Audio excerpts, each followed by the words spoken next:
I'm Mrs. Princey, Associate Professor in Mental Health Nursing.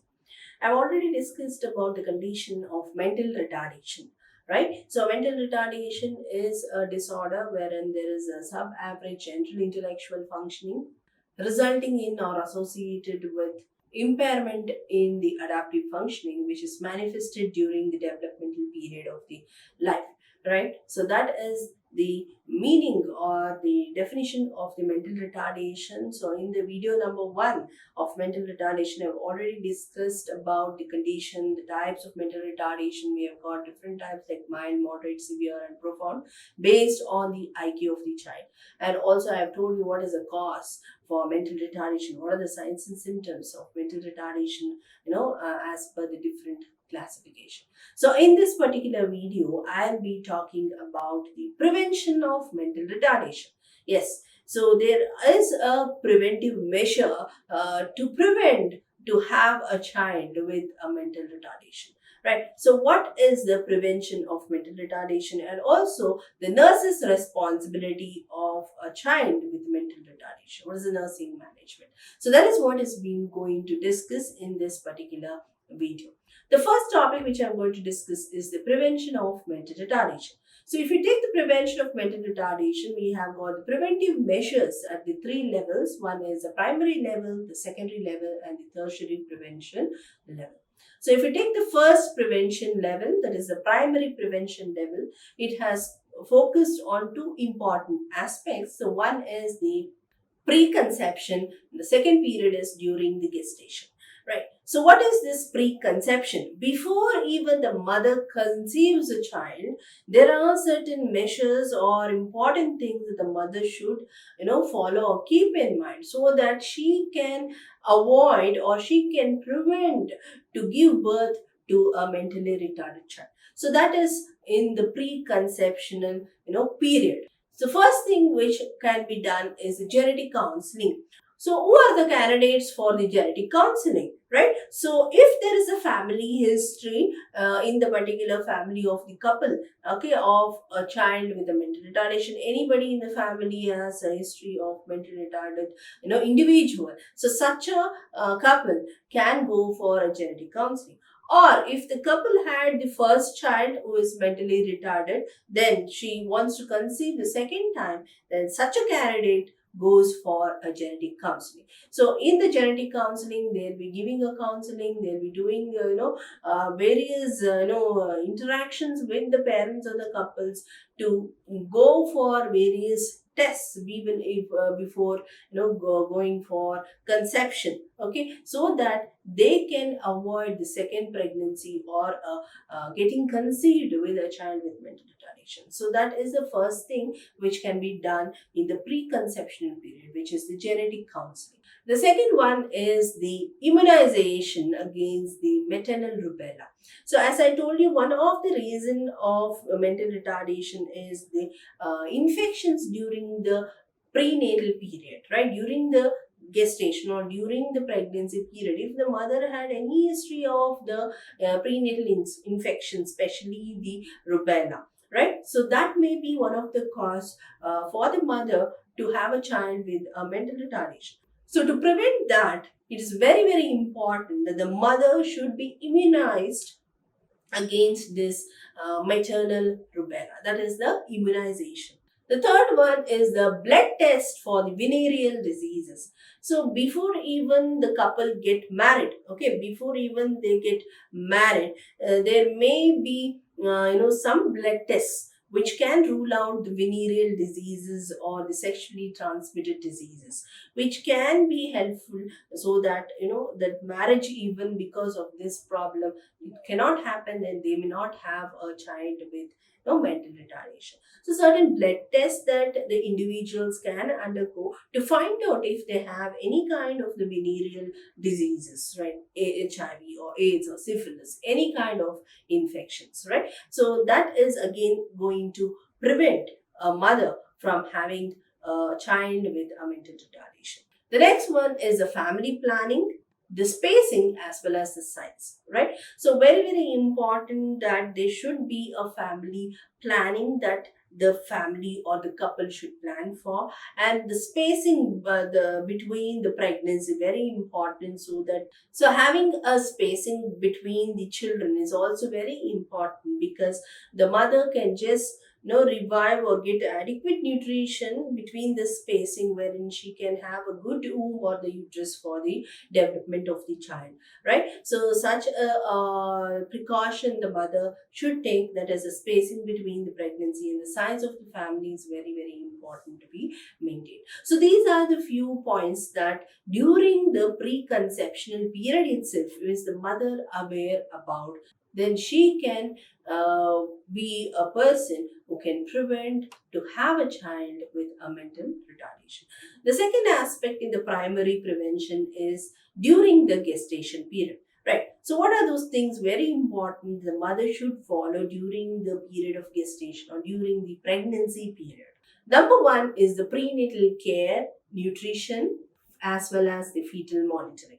So, what is this prenatal care? It can be care during the pregnancy period. It includes the adequate, follow-up visits with a doctor, the prenatal exercises, nutrition, adequate nutrition, so that she can supply to the fetus, wherein the fetus may have no other developmental problems later on. So adequate nutrition, adequate care during the pregnancy period is very, very important to prevent the mental retardation in the child. And also the fetal monitoring. So when the mother goes for a follow-up visit or frequent consultation with the obstetrician, the fetal monitoring will be done, where they can find out during the pregnancy period itself whether the fetus is normal, whether the fetus is developing in a normal way and the particular weeks of development of gestation. So all those fetal monitoring should go on with the follow-up visits. And also it can be the immunization during the pregnancy, right? Very, very important the mother to be immunized during the pregnancy with the injections, so that she can prevent mental retardation, right? So these are some of the prenatal care, nutrition, and follow up and fetal monitoring the mother may have to undergo.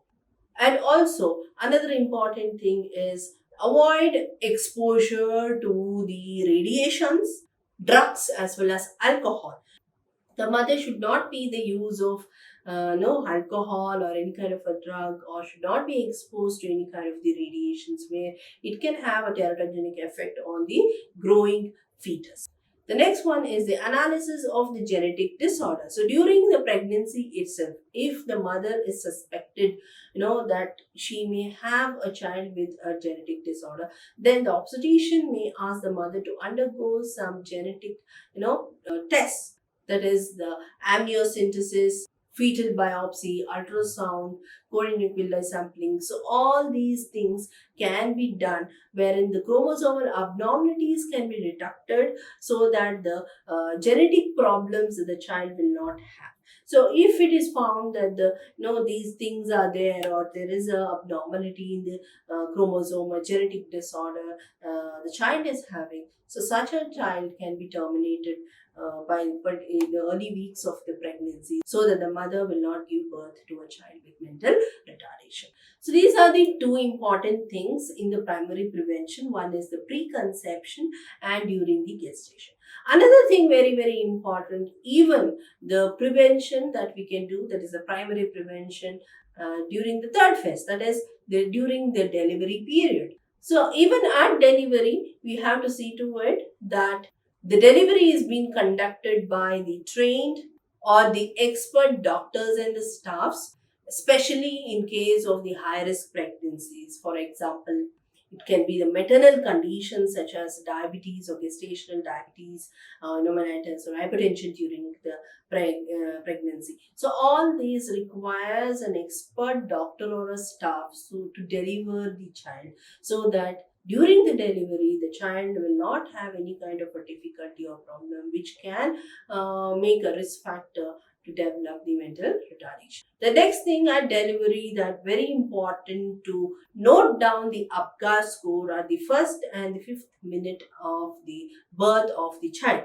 So very important, the first minute, fifth minute, you're going to monitor the circulatory, assessment. You're going to do a respiratory assessment, the reflexes. You're going to check for the any kind of a difficulty that the child will experience during the first minute as well as the fifth minute. The APGAR score should be monitored, so that later on the child may be predicted that okay, he or she may have any other condition based on the APGAR score. If the child is having a poor APGAR score, again, the such a child may later on may be a suspect that he may have the condition of poor or impairment in the cognitive function.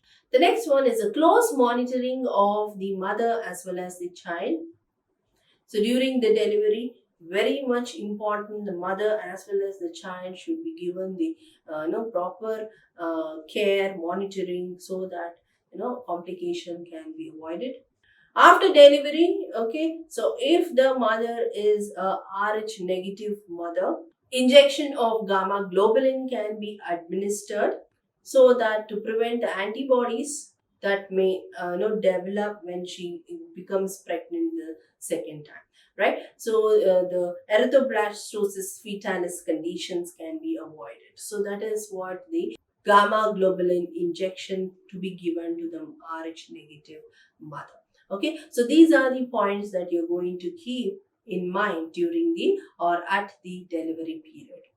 The next one is the primary prevention during the childhood period. So even in the childhood period, you're going to monitor the child in terms of the nutrition. So the first 6 months after the birth of the child, very, very important, the child should be breastfed exclusively, so that he gets all the immunity or immunoglobulins from the mother, right? So it will avoid the child to develop the infection later on in his life. So the first 6 months, the nutrition should be adequately and excessively being given to the child. If the child is having any other specific metabolic disorder or condition, the diet restrictions to be followed during the childhood period if necessary.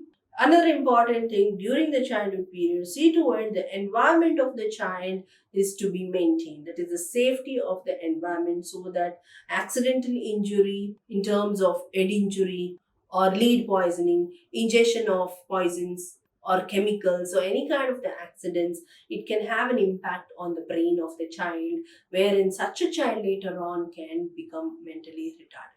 So during the childhood period, very, very important to keep the environment of the child in a safe way. Okay, so these are the various preventive measures at the primary level that you can educate the parents, so that for the child to develop mental retardation. So under the primary level, we have the preconceptional period during the gestation, after delivery, as well as the childhood period. Then moving on to the secondary prevention. So secondary prevention mainly aims at identification as well as early treatment. You're going to identify the child with mental retardation in the earlier stage itself, so that you can easily or start the treatment in the earlier stage. So the treatment usually is the rehabilitation. So the delay in the rehabilitation should not happen. So that is the reason why we need to identify and plan the treatment in terms of rehabilitation at the earlier stage itself. At least the child will develop certain skills. If it is identified, the child will develop certain skills, at least to take care of himself, or meeting his personal hygienes, or doing some basic skills. So if it is identified, you can train the child accordingly.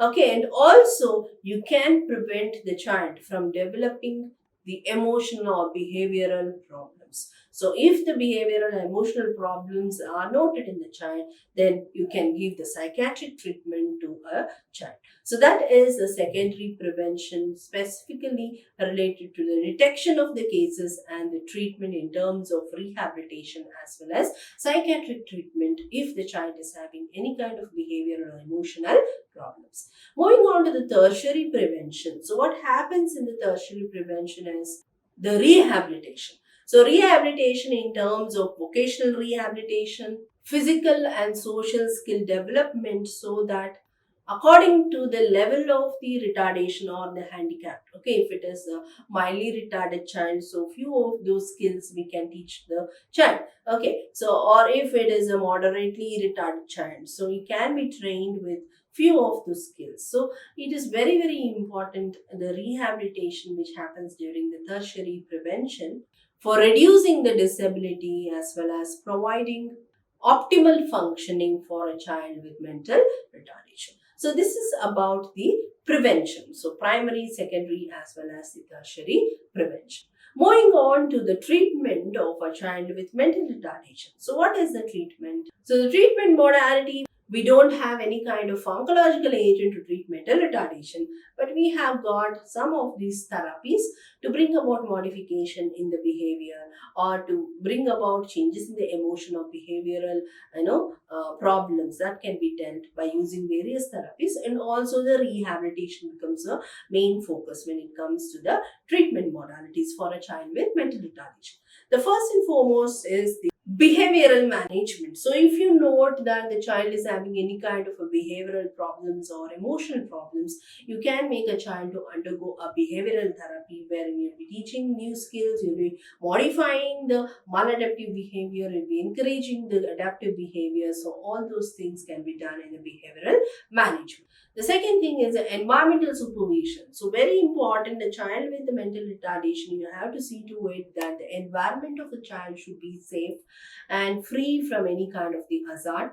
You're going to monitor the child's development, the needs as well as the problems. So what is the developmental needs of the child? What is the problems that the child is facing? So you're going to frequently monitor that. You can organize various programs for the child in terms of if the child is having a difficulty in the speech, you can make way for a speech therapy or language development, cognitive development, psychomotor development, social skill development, self-care, occupational skill. So all these are the areas that you can focus for a child with mental retardation, so that you can plan the programs or whichever based on the child's ability or based on the IQ of the child, you can plan the programs and you can teach the children.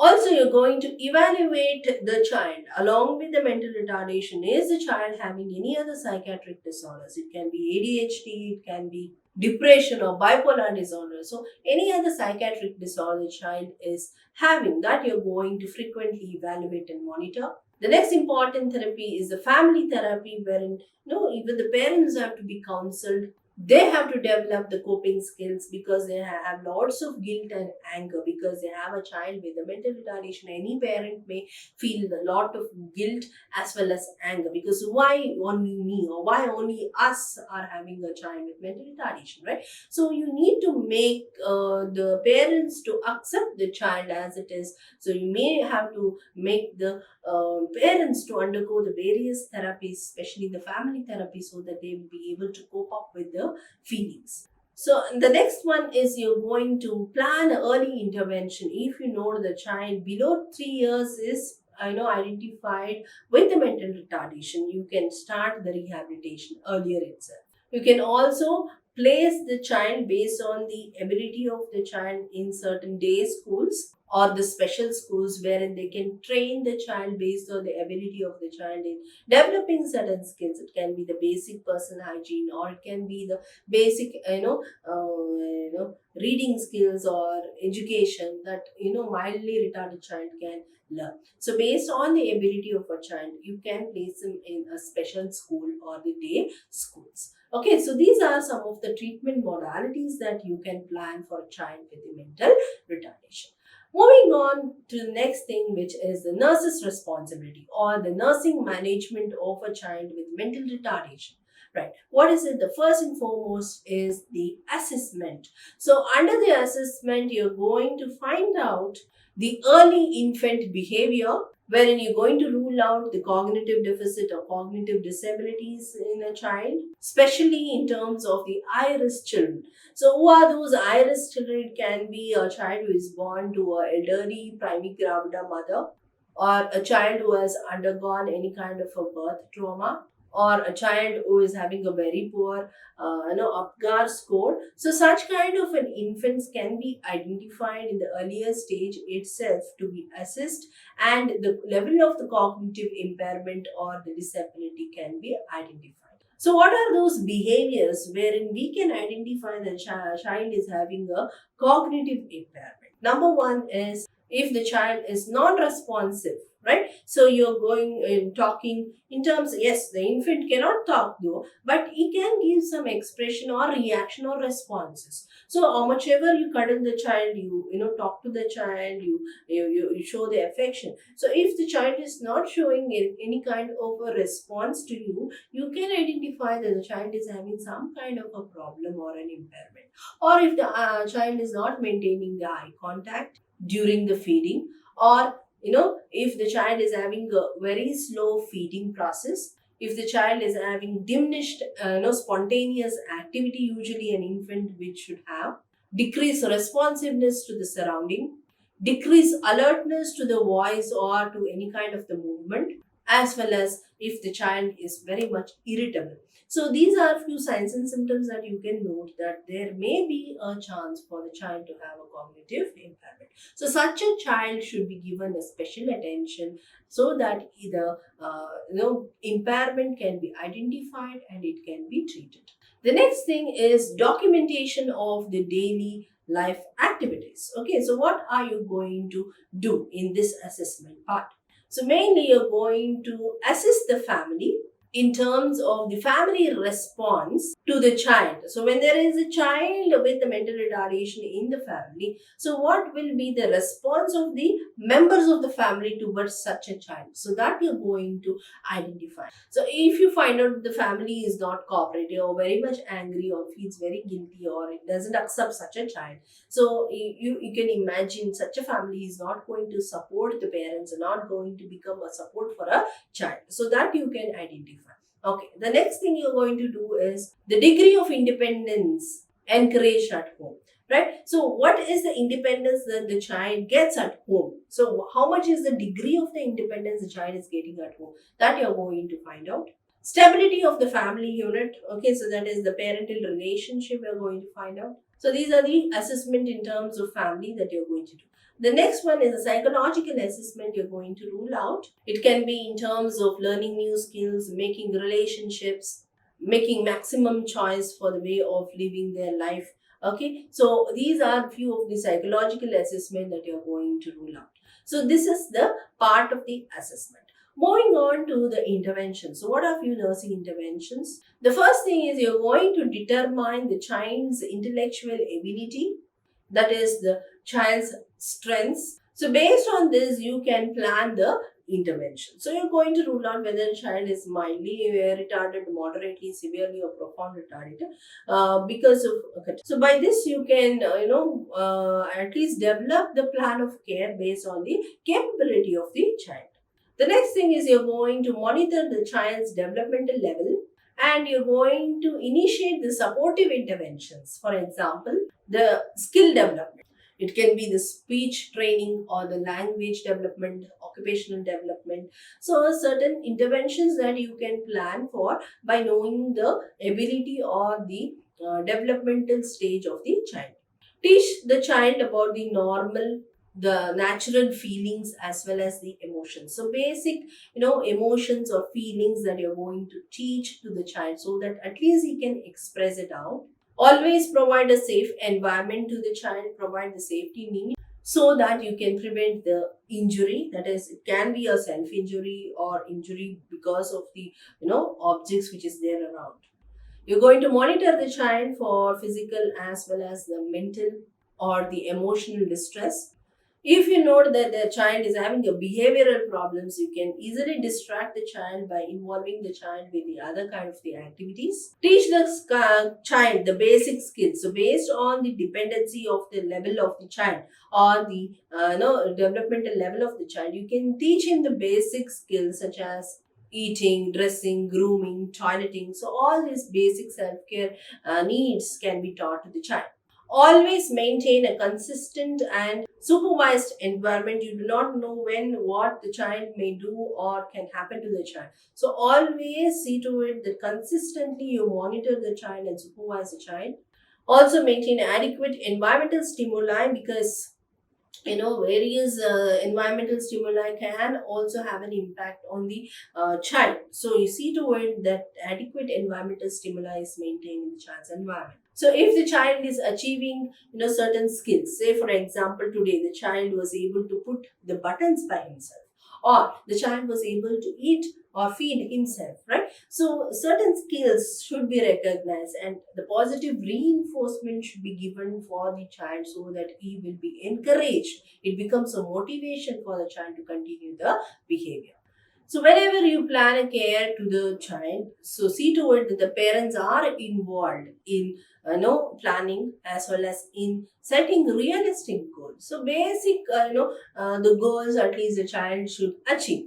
For instance, the goal such as the child will dress himself, the child will maintain the continence of urine and stool, the child will demonstrate the social acceptable behavior, or the adolescent participates in the structured program. So all such basic goals that has to be achieved can be planned in coordination with the parents. Okay, since most of these children will be placed in the various settings, it can be the nurseries or it can be the special schools. In all these areas, nurses will work, right? So it becomes very much important the nurse who works in these areas, like in the nurseries or well baby clinics or nursing homes, or it can be in daycare homes or in special schools. So they are the ones who can actually make out the problem of the child so they can have a better plan, right? Because throughout the day they'll be monitoring the child. They can identify what is the degree of the mental retardation. Based on the degree of the mental retardation, they can plan the interventions, they can plan various programs or the rehabilitation services which can be given. So as this mentally retarded child, grows, becomes an adolescent, so even the child will have the major concern related to the sexuality. So such a child will develop the sexual desires, and also he or she may become attached to the opposite sex when actually he becomes, or when he grows or becomes an adolescent. So such children should be taught about the various contraceptive methods, at least some preventive measures that you can take. And if the child is mildly retarded, definitely you can educate the child related to this kind of a sexual related problems, or what are the contraceptive methods that they can use, so that the unwanted consequences can be prevented. So overall, in all the instances, it is important that the nurse will be there with the client, with the family, with the other healthcare team members, in collaborating the various requirement or the care for the child. Because when I say a mentally retarded child, is not that you're going to concentrate on one particular aspect in the care. It involves the physical care, it involves the emotional care, the behavioral care, social care. So various other aspects that a child may require the care, from the self care till the child is to be trained with a particular skill so that he can lead at least optimal functioning throughout his life as much as possible, right? So this is the nurse's management or the nursing care of a child with mental retardation. So in this particular video, I have taught you about the various preventive levels of mental retardation, what is the treatment, and what is the nurse's responsibilities. So hope you all have understood the topic.